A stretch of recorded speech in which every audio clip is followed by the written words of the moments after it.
पूजनीय भाई जी महाराज का अगर आपने जो प्रवचन दिए थे वो मैंने सुना था, तो उसमें शरणागति के 7 सूत्र आपने बताए थे। जी। तो उसमें वो आखिरी में कहा था कि जो शरणागति का अंतिम पड़ाव रहता है वो प्रभु खुद पूर्ण कर देते हैं और आपको पूर्ण कर देते हैं। तो ऐसा नहीं कि स्वामी जी की प्रथम पड़ाव से लेकर के अंतिम पड़ाव तक पूर्ण प्रभु ही कर लेते हैं। इसमें बात ये है कि अहम जो है ना, वो बना रहता है। मैं प्रभु का दास हूँ, मैं सत्य मार्ग पे चलता हूँ, मैं भजन करता हूँ, मैं कभी असत आचरण नहीं करता। ये सूक्ष्म अंदर बना रहता है, और जब तक ये सूक्ष्म भाव ही नहीं मिटेगा, तब तक हमारी पूर्ण शरणागति नहीं होगी। पूर्ण शरणागति होती है कि मैं शरणागत हुई, भाविक अंतर्ध्यान हो गया। अब केवल शरण ही शरण रह गया है। समझ रहे हो ना? ये वही करते हैं, वो आके बैठ जाते हैं। अब वहां तक पहुंचने के लिए आपके अहम की जरूरत है। क्या जरूरत है?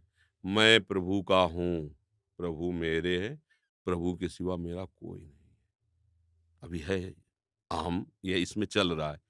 और जहां ये अहम आगे बढ़ा, मैं प्रभु का हूं, अब आगे बढ़ा, सब छूटा इसमें ना।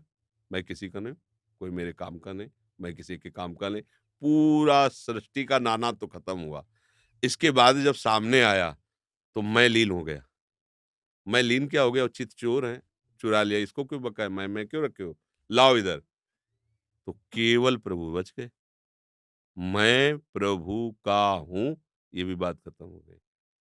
अब केवल प्रभु है। अब जैसे मैं प्रभु का हूं, प्रभु मेरी रक्षा करे, प्रभु मेरी भक्ति बढ़ावे, प्रभु मेरा सुख संविधान करे, ये चाह रहेगी। और जब ये मैं प्रभु चुरा लेंगे ना, तो ये भी सब खत्म हो जाएगा। अब तो जोई जोई प्यारो करे सोई मोहि भाई।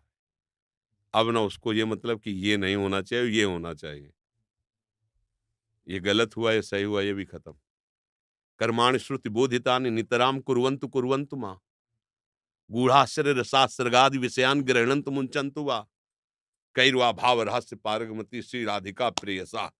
ये स्थिति जानते हो क्या हुई? वो शास्त्र के अनुसार कर्म हो रहा है तो ठीक, नहीं हो रहा तो कोई बात नहीं। वो विषय त्याग किए बैठा है तो कोई बात नहीं, विषय सेवन कर रहा है तो कोई बात नहीं। वो बहिर्मुख पुरुषों के बीच में बैठा है तो कोई बात नहीं, अकेला बैठा है तो कोई बात नहीं। बोले क्या हुआ? हुआ क्या? बोले ऐसे रहस्य में उसकी स्थिति हो गई कि इन सब बाहरी प्रभाव से खत्म। अब वो अहम जो था, वो प्रभु ने ले लिया। अब उसके अंदर ये भी भान नहीं रह गया कि मैं प्रभु का हूं। केवल प्रभु ही है। ये काम प्रभु करते हैं। हाँ, और शरणागति के प्रारंभ से लेकर के यहाँ तक पहुँचाने के लिए प्रभु ही संत और सद्गुरुदेव शास्त्र रूप में उसको पहुँचाते हैं। प्रभु ही लगे, बिना उनके तो आकर्षण के कोई कदम ही नहीं रख सकता इस मार्ग में, पर जीव का अहम साथ रहता है। समझ रहे ना?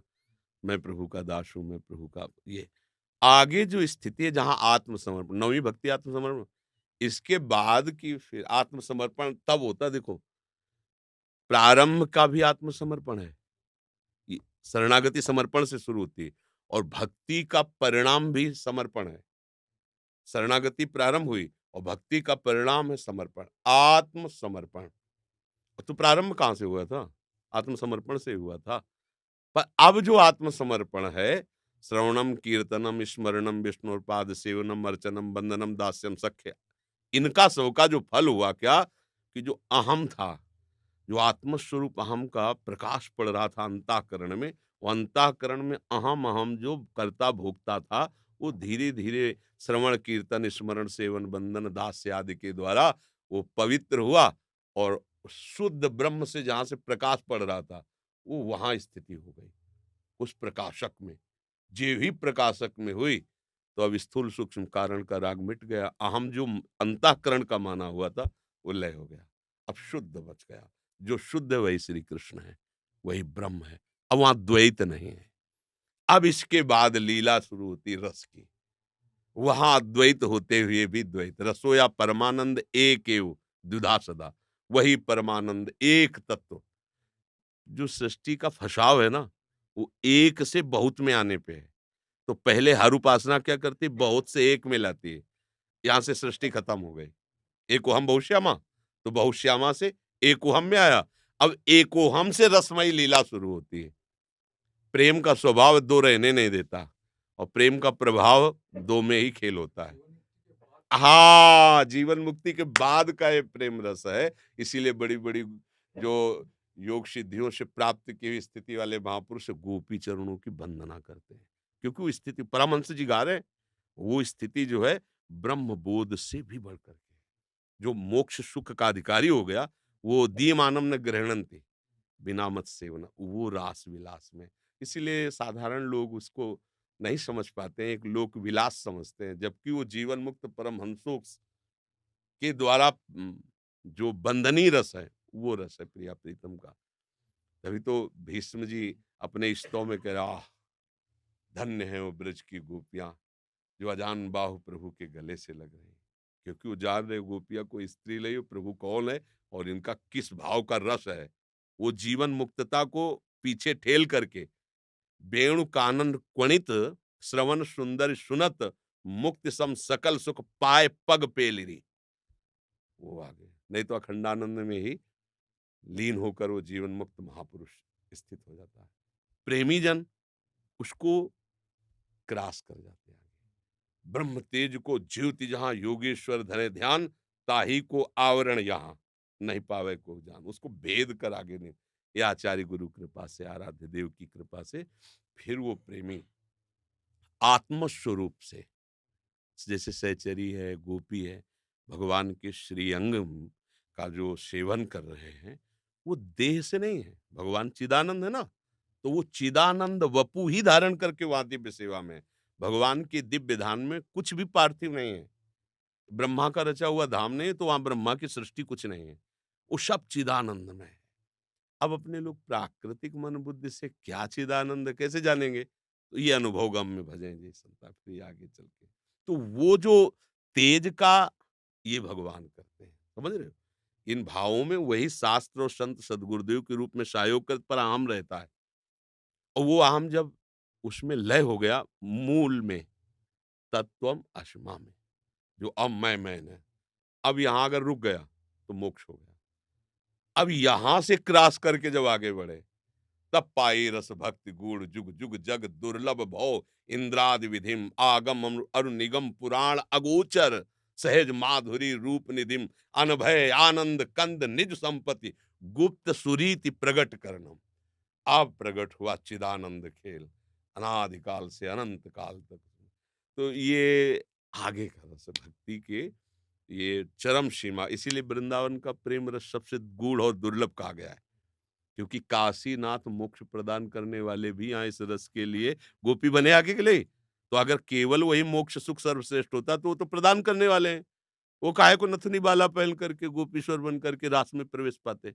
ये बात एक बार प्रवचन में आपने कहा था कि अपने आप को साधक समझ करके बाकी जो कुछ देख रहे हैं वो सब कुछ साध्य है। हाँ, साध्य का मतलब भगवत स्वरूप है। केवल देखो, व्यवहार में मत उतारना। केवल देखना है, समदर्शनम ना कि वर्तल। ये सूक्ष्मता से मतलब बहुत सबल के प्रतिकूल से वर्जलम, ले तो अभी आप कहोगे फिर प्रतिकूल से वर्जलम क्या जब सजा। तो ये इसीलिए अनुभव गम में ये जो परमार्थ है ना, ये केवल वाक चातुरी से नहीं, इसमें अनुभव गम में है। प्रतिकूल से वर्जनम, इस पर विशेष ध्यान दो, क्योंकि अनुकूलता पर चलने के लिए जो हमारी टांग घसीट रहा है वो प्रतिकूलता है। जो हम आचार्य गुरु इष्ट के प्रतिकूल चल रहे हैं, तो पूरी दृष्टि जमा दो प्रतिकूल से वर्जनम, तो जो बचेगा वो श्री कृष्ण के अनुकूल स्वभाव हो जाएगा। दैवी संपदा जागृत हो जाएगी। एक थोड़ी दैवी संपदा, संपूर्ण सद्गुण जागृत हो जाएंगे। भगवान सद्गुण समुद्र है, सब आ जाएगा। उनको जो पसंद है वो स्वभाव आ जाएगा, जो पसंद है वो आप में दिव्यता आ जाएगी। प्रतिकूल से वर्जनम पर दृष्टि रखो। हम क्या करते हैं कि हम प्रतिकूल से को छुपा लेते हैं। जो वर्जनम है ना, वो बहुत सेफ्टी से रखते हैं, कोई जान ना पावे। अगर कोई जनाना भी चाहता है तो हम उसका विरोध कर देते हैं। उपासक ऐसा नहीं होता। उपासक खुली किताब होता है। हमारे अंदर काम क्रोध लोभ मोह मद मत्सर प्रभाव डाल रहे हैं और मैं इनसे निकलना चाहता हूँ। पूरा का पूरा उसका लक्ष्य होता है प्रतिकूल का त्याग कर देना। जो बचा वो अपने आप। आसुरी संपदा का तुम त्याग करो, दैवी संपदा अपने आप आ जाएगी। आ जाएगी ना। ऐसे प्रतिकूल से वर्जन प्रभु जो निषेध कर रहे हैं, प्रभु की प्रसन्नता ही है। अनुकूलता क्या है? प्रभु के अनुकूल चलने का मतलब है प्रभु की आज्ञा का पालन करना। तो भगवान ने गीता जी में अर्जुन को अपने रिझाने की बातें बता रहे हैं। चाहे ज्ञान से रिझा लो, चाहे योग से, चाहे कर्मयोग से, चाहे भक्ति से। जैसे एक श्लोक में कह रहे हैं, अद्वेष्टा सर्वभूतानां मैत्रः करुण एव च निर्ममो निरहंकारा सम दुःखा सुखा क्षमे। अब एक शब्द, किसी से भी हमें किसी भी तरह का दोष नहीं रखना, संबंध नहीं, दृष्टि नहीं, क्रिया नहीं। अद्वेष्टा सर्वभूतानां। अब हम क्या करते हैं, इस श्लोक का गान करते हैं, पर किसी से काम का संबंध है, किसी से क्रोध का संबंध है, अंदर उस व्यक्ति का चिंतन करके द्वेषात्मक जलन कर रहे हैं, रागात्मक जलन कर रहे हैं। कोई वस्तु अनुकूल, कोई प्रतिकूल, कोई क्रिया अनुकूल, कोई प्रतिकूल, ऐसे ही हमारा पूरा जाल फैला हुआ है। वहां द्वेष्टा नहीं हो पाए, हम श्री कृष्ण के अनुकूल नहीं चल पा रहे। हो गई ना। अगर प्रतिकूलस्य वर्जनम, तो जो बचा ना वो अद्वेष्टा बचा ना। अब मैत्रः करुणैवस्य, सबसे मित्रता का व्यवहार करो, पर निर्ममो, सब पर करुणा का भाव रखो, निरहंकारा, बड़ी बात है। सेवा करो, सबकी प्रियता की बात करो, लेकिन ममता ना होने पावे। जो तुम्हारे पास बुद्धि बल सामग्री है, ये भगवत स्वरूप सेवा के लिए है, लेकिन तुम्हारे अंदर अहंकार ना होने पाए कि मैं इस पर करुणा कर रहा हूं। और आपकी स्थिति सम होनी चाहिए, दुख सुख में समान। और आप क्षमावान होने चाहिए, चाहे जितना आपको कोई परेशान करे, आपके हृदय में क्षमा रूपी बल जागृत होना चाहिए। अब एक श्लोक उतार लो, पूरी गीता का सार आपके हृदय में आ जाएगा। कोई कोई भी, मय्येव मन आधत्स्व मयि बुद्धिम निवेश, पूरा जीवन इसी में लगे अपने लोग, नहीं लगे। तुम केवल प्रतिकूल का त्याग कर दो, अनुकूलता तो छा जाएगी, दैवी संपदा तुम्हारे में छा जाएगी। हम प्रतिकूलता के कारण ही श्री कृष्ण अनुकूलता को जान ही नहीं पा रहे हैं ना। अगर हम अपने मन के गति के अनुसार चलेंगे तो प्रतिकूल ही आचरण करवाएगा, भगवत विमुख आचरण कराएगा, शास्त्र विरुद्ध देख लो ना। और अगर हम प्रभु की आज्ञा के अनुसार चलेंगे तो हमें जलाएगा, ये हमें क्लेश देगा। और यम ही न व्यथ्यन्ते ते पुरुषम पुरुषर्षभ सम दुखा सुखा धीरम स्वमृतत्वाय कल्प। वो ये बात सुनो, हमारे द्वारा प्रतिकूल आचरण बिल्कुल कदापि कभी भी कहीं भी किसी से भी नहीं होना चाहिए। इस पर पूरी दृष्टि जमा दो, अपने आप सब ठीक हो, पूरा सिस्टम ठीक हो जाएगा, अपने आप ठीक हो जाएगा। ये कठिन लगे तो फिर एक बात में लगा दो, हमें केवल नाम स्मरण करना बस। वो उधर भी सब ठीक कर देगा, इधर भी सब ठीक कर देगा, आपकी सारी अनुकूलता ला देगा, प्रतिकूलता खत्म कर। केवल बस माम अनुस्मर, अव्याव्रत भजनात् अनन्यश्चिंतयन्तो माम। फिर योगक्षेम वो कह रहे हैं मैं करवा दूंगा। करवा क्या दूंगा, हो ही जाएगा। आप तो कुछ तो पकड़ लें। अगर वो उधर प्रतिकूल से वर्जन में ना पकड़ पाओ कि हमारी इतनी सामर्थ्य नहीं बन रही, तो हम तुम्हें सामर्थ्य बताते हैं। भगवान कह रहे अनन्य चेता सततम, बस लो, सब बात बन गई। एक चीज पकड़नी पड़ेगी, कोई एक परमार्थ की कोई एक बात पकड़ लो, पूरा का पूरा साम्राज्य परमार्थ का आ जाएगा। बहुत बातें हम एक साथ धारण नहीं कर सकते, कोई एक बात पकड़ो जो सबको ले आवे। तो सबसे सार बात इसमें लगी कि अगर हम भगवत स्मरण पर पूरा जोर दे दें, सद्गुणों को और दुर्गुणों को दोनों को हटा, केवल भगवत स्मरण, वो दुर्गुणों को हटा देगा और सद्गुणों का राज्य फैला देगा। और सद्गुणों का सबसे बड़ा लाभ यही कि भगवत स्मृति हमारी चलती रहे, अखंड स्मृति चलती है। तो ये स्वीकार कर ले, है ले?